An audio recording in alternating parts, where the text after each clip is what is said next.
आऊं सम्झां थो त इहो टियों माण्हू आहे, हिनखे मोकिले ॾियो होॾां वञे तल अबीब में। हा, हिनखे मोकिले, तूं हिकिड़ा ॿ अॻे हू वेठा आहिनि हुते, हिकिड़ो नेतनयाहू ॿियो, हिनखे मोकिलियो होॾां वञ। छो इहे सभु साॻी मेंटेलिटी जी पैदावार आहिनि न। सही। जे दुनिया खे जनम पिया ठाहिनि, ही उन साॻी मेंटेलिटी जो पैदावार आहे। मेंटली सिक माण्हू आहिनि, हिनखे ख़बर ई कोन्हे त तव्हां ॻाल्हायो छा पिया, सही। तव्हां चओ छा पिया। त सिधे जा माण्हू जागीरदार को तव्हां केतिरनि सुबुह जो रोकींदो, दुनिया में जेके ईद करण माण्हू वञनि था, ईद पंहिंजे घर ते न कंदो आहे। असांजो त हुन घर आहे, वतन आहे। अभी बि थोरो अवाजा पदादा आया, वञी ईद करे अच न, तूं हुतां वञी हुते थोरो वञी हिकिड़े ॾींहं जो चकर हणी आहे हुतां। उते वञण लाइ तयारु कोन आहिनि।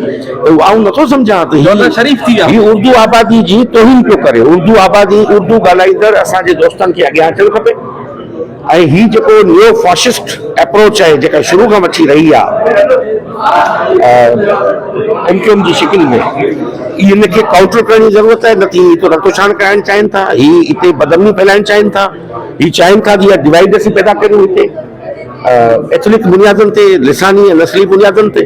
इनखे उर्दू आबादी अॻियां अची काउंटर करे। असीं त कंदा रहिया आहियूं, असीं अॼु दलीलनि सां कंदा रहिया आहियूं।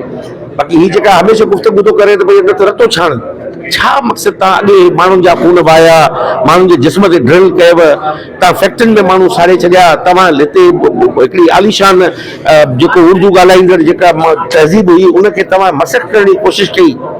तव्हां अञा छा था चाहियो? आऊं त अॼु बि इहो चवां थो त जेके दुनिया में मिसाल यहूदी जेके आहिनि, जूस जेके आहिनि, उहे अपोज़ पिया कनि ज़ायनिस्ट खे, शयुनि खे गाॾियूं पिया ॾियनि। इहे उर्दू आबादी निकिरी अची हिननि खे चवे ही तव्हांजे उर्दू ॻाल्हाईंदड़ आबादीअ मंझां हिकिड़ो ज़ायनिस्ट तबिको आहे जेको हिकिड़ो पंहिंजो इंतिहा पसंदाना सोच सां अॻियां आयो आहे।